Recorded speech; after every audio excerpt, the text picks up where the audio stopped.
Kayla, kamu sudah lama menjadi seorang murid, bahkan hampir tamat sekolah dasar. Apakah kamu tahu persyaratan sebagai murid? Ada di tata tertib sekolah. Tahukah kamu persyaratan sebagai murid Kristus yang terdapat dalam Matius pasal 16 ayat 24? Sepintas Kayla sudah baca. Tapi persyaratannya kok berat sekali ya, Pak? Apa Kayla sanggup? Mari perhatikan uraian firman Tuhan secara limpah melalui BDKA saat teduh. Ingin tahu dan mau laksanakan. Hanya dengan mengikuti persyaratan itu, maka kita memperoleh kehormatan dan manfaat sebagai murid. Yuk dengarkan firman yang menuntun kepada Kristus. Halo adik-adik, ayo kita berdoa sebelum kita belajar firman Tuhan dalam petualangan kita di dalam kerajaan Allah. Mari kita berdoa. Bapa di surga, kami bersyukur, kami berterima kasih karena Tuhan terus berkenan beri kesempatan kami untuk belajar akan firman Tuhan. Kami menyerahkan hati kami ke dalam tangan kuasa Tuhan. Engkau yang memberkati dan menguduskan supaya boleh menjadi tanah yang subur bagi kebenaran firman-Mu. Dalam nama Tuhan Yesus kami berdoa, amin. Adik-adik, orang Kristen adalah orang yang mengikut Tuhan Yesus, artinya adalah orang yang dipanggil untuk terus memandang kepada Tuhan Yesus. Apa artinya memandang Tuhan Yesus, adik-adik? Artinya adalah orang Kristen itu harus meneladani Tuhan Yesus di dalam hidupnya. Meneladani dalam hal apa? Orang Kristen harus meneladani Tuhan Yesus dalam melayani Bapa di surga. Itu artinya bahwa orang Kristen harus hidup bagi Tuhan dan bukan hidup untuk dirinya sendiri. Nah, adik-adik, dari sinilah kemudian nanti akan terbentang dua jalan. Yang pertama adalah jalan hidup untuk diri sendiri. Yang kedua, jalan hidup untuk Tuhan. Konsekuensi dari dua jalan hidup ini juga akan berbeda, adik-adik. Orang yang hidup bagi dirinya sendiri, itu artinya hidup yang tidak berbuah dan menuju kepada kesia-siaan di dalam ujungnya. Bagaimana dengan orang yang hidup bagi Tuhan, tidak hidup bagi diri sendiri? Mereka adalah orang-orang yang hidupnya berbuah dan buahnya itu kekal. Adik-adik, mungkin kalian akan bertanya, loh kok bisa orang hidup bagi diri sendiri kok menjadi hidup yang sia-sia? Adik-adik, suatu hari nanti Tuhan Yesus akan datang ke dalam dunia. Dia akan menjadi hakim yang agung, hakim yang adil. Tuhan Yesus akan menghakimi setiap orang berdasarkan perbuatannya. Apakah dia sungguh-sungguh hidup untuk Tuhan ataukah hidup untuk dirinya sendiri? Ketika seseorang itu hidup untuk dirinya sendiri, maka dia akan berhadapan dengan murka Tuhan. Tuhan Yesus mengatakan, apakah gunanya seseorang itu mempunyai seluruh dunia ini tetapi dia kehilangan nyawanya? Apakah artinya ketika penghakiman itu tiba, maka harta yang dia punya sebanyak apapun itu, bahkan seluruh dunia itu pun dia miliki, tidak akan sanggup menolong dia. Tidak bisa dijadikan jaminan bahwa dia akan mendapatkan pengampunan daripada Tuhan. Tidak bisa, tidak akan ada yang menolong. Itulah kesia-siaan, adik-adik.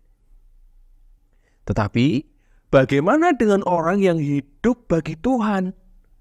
Dia hidup akan berlimpah, adik-adik. Hidupnya akan berbuah, buah sampai kekal. Tetapi ketika orang-orang itu mau hidup bagi Tuhan dan tidak hidup bagi dirinya sendiri, itu berarti dia memasuki sebuah konflik. konflik. Konflik apa itu, Pak? Adik-adik, Tuhan memberikan teladan untuk kita hidup bagi Tuhan. Tetapi kita sebagai manusia itu mempunyai kecenderungan untuk hidup bagi diri kita sendiri. Bahkan dunia di sekitar kita terus mendorong kita. Untuk apa? Untuk memikirkan diri sendiri. Inilah konflik yang harus dihadapi oleh orang-orang yang mau mengikut dan meneladani Tuhan Yesus dalam hidupnya. Tapi bagaimana kita bisa mengatasi ini? Tuhan Yesus berkata, setiap orang yang mau mengikut aku, dia harus menyangkal dirinya, memikul salibnya, dan mengikut aku. Apakah artinya? Artinya adalah setiap orang yang mau meneladani Tuhan Yesus, berarti dia harus berkata tidak kepada segala bentuk keegoisannya. Dan harus berkata iya, dan iya kepada setiap firman Tuhan. Jadi dia harus taat kepada firman Tuhan. Ketika kita mau meneladani Tuhan Yesus, maka adik-adik, kita akan mempunyai persekutuan yang indah dengan Tuhan Yesus. Tuhan Yesus akan menjadi teladan kita dan dia berjalan di depan kita sehingga kita merasakan hidup bagi Tuhan terasa lebih mudah. Tapi mungkin ada di antara kita yang masih bertanya, mungkinkah toh Pak aku bisa, aku seperti ini bisa tidak ya? Adik-adik, kalau kita itu berjalan menurut pengertian kita sendiri dengan kuasa kita sendiri, maka kita akan gagal. Tetapi Tuhan Yesus akan memberikan kuasa agar kita sanggup untuk menyangkal diri kita, memikul salib kita, dan mengikut Tuhan. Kuasa itu adalah kuasa yang Tuhan Yesus terima ketika dia bangkit dan naik ke surga. Kuasa itu kuasa yang dinyatakan oleh Tuhan dengan kehadiran Roh Kudus yang diutus ke dalam dunia untuk menyertai setiap orang yang percaya kepada Tuhan Yesus. Sehingga setiap orang yang percaya kepada Tuhan Yesus akan mempunyai kuasa untuk menyangkal diri sendiri dan hidup bagi Tuhan. Adik-adik, bersyukurlah, bersukacitalah karena Tuhan mengirimkan Roh Kudus, menganugerahkan Roh Kudus untuk mendampingi kita sehingga kita bisa hidup untuk Tuhan, bukan hidup untuk diri sendiri. Artinya bahwa Tuhan menolong kita agar hidup kita berbuah dan buah kita itu buah yang kekal. Sehingga kita bisa mempermuliakan Tuhan dan kita menjadi berkat bagi sesama. Kiranya renungan firman Tuhan dalam petualangan kita kali ini boleh memberkati kita semua. Amin. Mari kita berdoa. Bapa di surga, kami bersyukur, kami berterima kasih karena kami boleh belajar akan firman. Kami bersyukur, kami berterima kasih karena Allah Roh Kudus yang Engkau utus untuk mendampingi kami ya Tuhan.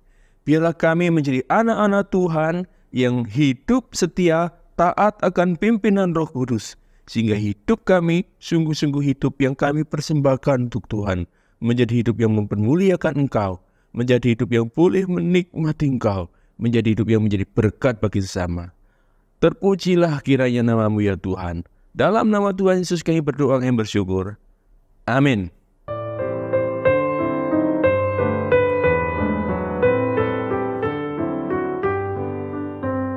Bersyukur kita boleh menderita bagi Dia. Mana enak sih Pak menderita. Semua orang maunya senang, jauh dari kesulitan, apalagi penderitaan. Itulah jalan salib, Keila. Tersedia sukacita dan ketetapan hati dalam pilihan yang diambil. Buktinya, banyak martir bagi Kristus. Ya, ke-12 murid Yesus semuanya dengan rela menderita, bahkan mati buat gurunya. Keila mau belajar hidup bagi Tuhan dengan terus bertekun membaca firman-Nya yang menghidupkan.